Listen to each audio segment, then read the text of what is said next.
Our coverage of Computex 2026 from Taipei, Taiwan is brought to you by Cooler Master, G-Skill, and Thermaltake.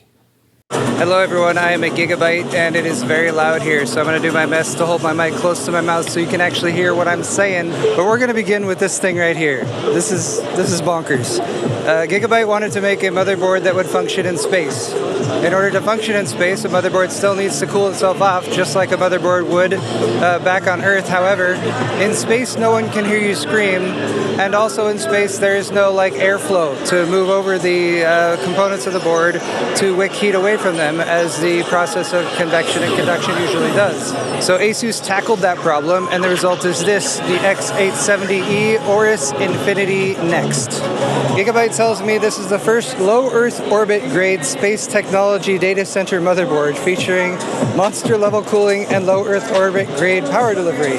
They basically use 3D printed metal in order to both expand the surface area of the metal that is absorbing heat, and they've also used AI to create this, what they're calling a gyroid structure, which as you can see is fairly non-uniform, but is supposed to be optimized for heat dissipation. Now if you're wondering how much this motherboard costs, you probably shouldn't. Basically they said it costs about $3,000 to make, so if this product ever actually comes to market, it's going to be extremely expensive. And unless you're flying space rockets into low Earth orbit, it's probably going to be a little outside your price range. Nevertheless, given the sort of lack of new hardware on the market, I thought it'd be an interesting thing to show off to you guys. They've even gone so far as to 3D print a vapor chamber for the chipset that has 100 watts plus of cooling dissipation. Gigabyte has sort of the exploded components of this board, and not only is the 3D printed metal heat sinks pretty bonkers, but the build of this board is too. It has a 64-phase power delivery setup that can deliver 5,120 amps of current, which is insane. I don't know of any CPUs that would actually use that much power, but I guess you could super overclock your AM5 processor on this board, as it is an X870E chipset. Hey, speaking of those, look, there's the chipset chips down there at the bottom. Here is that 3D printed vapor chamber that is just cooling the chipsets themselves. This unit right here, which is a bit of a daughter board that sticks off of the PCB, is actually an M.2 cooler. Yeah. Are your M.2 drives getting too hot? Probably not, because you're not in space, but if they are, then that would work better. Visually, the look of some of these components is really cool. I just have to admit myself, the 3D printed structure and detail that they were able to put together. This is the VRM heatsink, by the way. And then we've got a couple more elements that are cooling the lower components of the board, such as this piece right here and this piece right here. Those go in the bottom of the board right there. You also might note a fairly beefy backplate on this one. Also 3D printed metal, and that one has a hex honeycomb design. According to Gigabyte, this backplate is triple the rigidity of, I guess, a not backplate that is this thick, and the honeycomb design improves the airflow around the back of the board. Again, just doing everything they can to aid in cooling in a low Earth orbit environment where you want to get some PC gaming done, I assume. This is the champagne that they have on hand for when Jensen gets here in a half an hour, and they're going to pour it over all this, and then he's going to do a dance and talk about how AI is the best. Hey, Gigabyte's got wood too. They actually have a really cool display here with, I would say, some very clean build setups. I'm going to start with the memory in here because they opened this up so I could see. That's a special built Corsair Vengeance kit with a wood finish to match the remaining components in this system. It's using the X870E Aero X3D Dark Wood, the dark variant of the wood finish motherboard that just launched in March. And they've also got the graphics card, the GeForce RTX 5080 Infinity 16G. We saw the 5090 Infinity back at CES. They're sort of expanding that IP down to the 5080. Give a few more options that don't cost the price of your house or your car or your cat.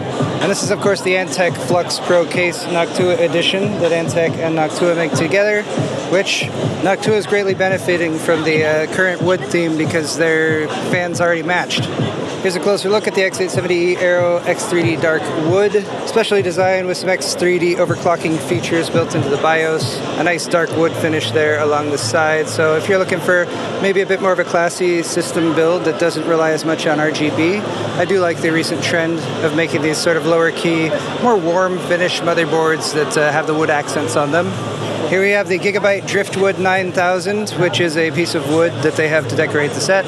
And here are some of the components that were used internally in those builds on display, such as the white version of the power supply, the Aero 1000 GM PG5. This is the dark wood finish version of that. The white version of the RTX 5080 Infinity, also with the wood accents along the side. They tell me this 5080 is already in mass production, so that's going to be available now or very soon. I'm not going to speculate on the price because those are pretty high. And then they have a black version with the dark wood finish right here. This one they have not fully decided on, so they're still looking for some feedback and to determine what sort of customer interest there is. So if you guys want to leave some feedback in the comment section down below for Gigabyte, that would be great to have. And rounding things out here with a build that they had set up with their X870E Aero X3D wood, the white version. This one's already available. We saw it at CES. This is a nice clean looking build with, I would say, an interesting combination. They have a Tri-X Flova F50, which I actually saw at Computex last year for the first time. It's now out and available. This is a special version of the case with sort of a subtle green finish on it, which I think looks pretty nice too. Here's a couple new Gigabyte monitors from the Aorus Elite lineup. The one on the left here is a Mini LED. Mini LED is probably the closest competitor to OLED. These are actually going to be a little bit more expensive than OLEDs because they can maintain very good brightness levels. The model number is the FM275K16P. That's a mouthful. Anyway, it's a 27-inch 5K resolution display, 2,304 dimming zones, 218 PPI in terms of pixel density, so the retina level, if you're going to compare it to an Apple display. And it just went off. I broke it. Just instantly. There we go, it's back. Thank you. Excellent color range coverage, display HDR 1000, 1250 nits of peak brightness. Again, that's one thing that the mini LEDs have over OLEDs. And I think one of the coolest things about this monitor is actually the flexibility of resolution and refresh rate. You can actually do 5K 165 Hz or overclock to 180, UHD at 220 or QHD at 330. We're looking at an MSRP probably in the $1,000 range for this. It's still going to depend on taxes and stuff like that. But this probably isn't launching until the end of this year or beginning of 2027. A bit more affordable and coming a bit sooner is the Aorus Elite F027Q28G. This one is OLED or WOLED, so it has like a presence detection sensor that will turn it off to maintain the lifespan of the display if you're not sitting in front of it. In terms of specs, it is a 27-inch 2K or 2560 by 1440 display. This one's going to be coming in at an MSRP of about $600, so a lot more affordable than that mini LED one. Also for gaming purposes, it has a 280 Hz refresh rate, pretty crazy response time according to Gigabyte, 0.03 millisecond, G-Sync and FreeSync compatible of course, as well as good color range coverage as well, so a decent crossover display option for both gaming and content creation. Alright guys, so just checked out a few cool things over here at the Gigabyte booth, and they're also celebrating their 40th anniversary. Happy birthday, Gigabytes. Been around for 40 years. That's actually pretty crazy to think about, but it's also pretty crazy to think about you guys watching more Computex videos. I do have more of them coming at you, so check out the link in the description for the full playlist. I need to cut this video off though because Jensen's actually showing up here in like 20 minutes or so.